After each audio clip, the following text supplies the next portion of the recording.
所以這次都是最我這個女子入邊女主角嘅形象。係啦，喺文章中咧，我即係女主角嘅女性形象咧，就主要有自卑、孤獨、憂傷、勇敢、對愛情失去信心同埋真情樸素。冇錯啊，咁我哋先嚟講我即係女主角在文中負面嘅女性形象自卑先啦。喺文章裏邊，女主角係一個自我形象十分低嘅人。文章第一段佢就講話：我的舉止和語言都是使我永遠成為別人的笑柄，這同佢身世背景有好密切關係。主角係一個讀書唔多、知識程度低嘅女子，佢唯一擅長嘅技能就係私人化妝，而唔係其他世俗認可嘅專業。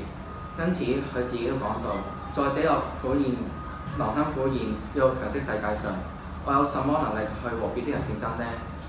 可見我在文中自我形象好低，而加上工作嘅原因，我亦無法同別人，亦都唔可以適合同別人一樣去正常戀愛。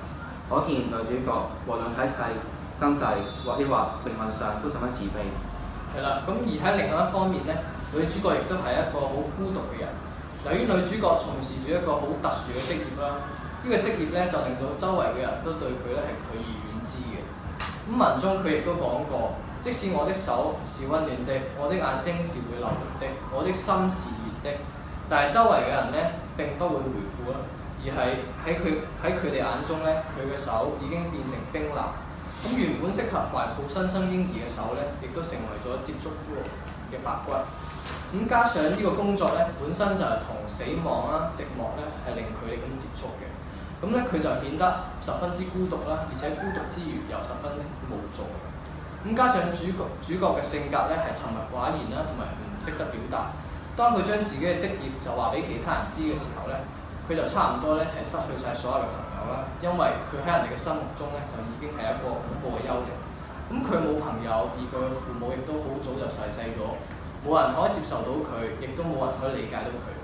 所以佢每天面對嘅只有冰冷嘅屍體。喺咁樣嘅生活之下咧，文中我即女主角嘅女性形象咧就顯得非常之孤獨啦。而呢份孤獨咧，亦都係間接影響咗咧佢嘅自卑感嘅。咁喺個自卑同孤獨嘅心理之下咧，女主角就更加十分憂傷。喺文章第一段咧，佢就講過：但我的心中充滿隱憂，我其實是極度地不快樂的。當佢應承咗大廈去參加自己工作場所之後，佢心亦充滿了憂愁，因為佢得知自己同下嘅戀情即將走到盡頭。對於即將失去呢份嘅難得嘅愛情，佢係十分憂傷嘅。面對命運的殘酷的擺佈，這份珍貴嘅愛情令佢感到有依靠，變得快樂，但係好景不長。文章最後佢都講到：下是快樂的，而我心憂傷。咁唔難想像，女主角喺自卑孤獨嘅心境下咧，對愛情亦都早已經失去咗信心。就好似文章第一句所講啦，像我這樣的一個女子，其實是不適合與任何人談戀愛的。由於自己特殊嘅職業啦，佢明白自己嘅命運咧，將會好似兒分姑母咁樣，失去咧其他人都一樣一直擁有嘅愛情。而佢嘅憂愁同埋內心嘅獨白咧，都顯示出佢自己無法擺脫咧冇愛情可以談嘅命運，亦都反抗唔到。加上佢自己年輕嘅兄弟咧，同佢嘅戀人相愛，但係最終都無法結婚。咁由此可見咧，女主角其實係對愛情咧已經係失去咗信心。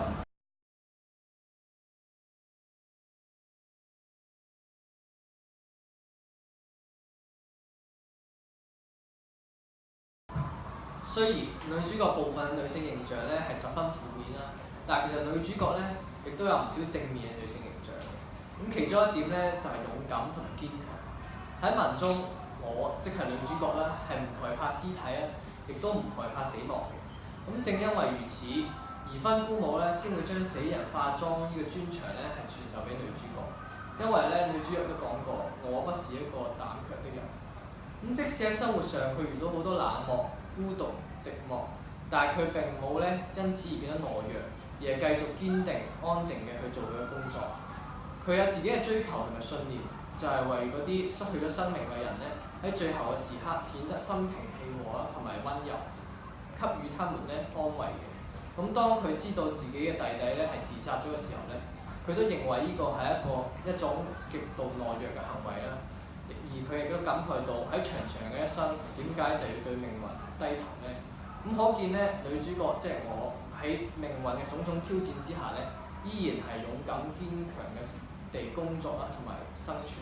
咁除此之外咧，女主角係一個真誠樸素嘅女子，佢唔化妝，着白衫，喺一個自己世界裏面安靜咁樣活着。當幸福降臨嗰時，喺享受愛情帶來嘅快樂同時咧，佢就不免產生一種隱憂。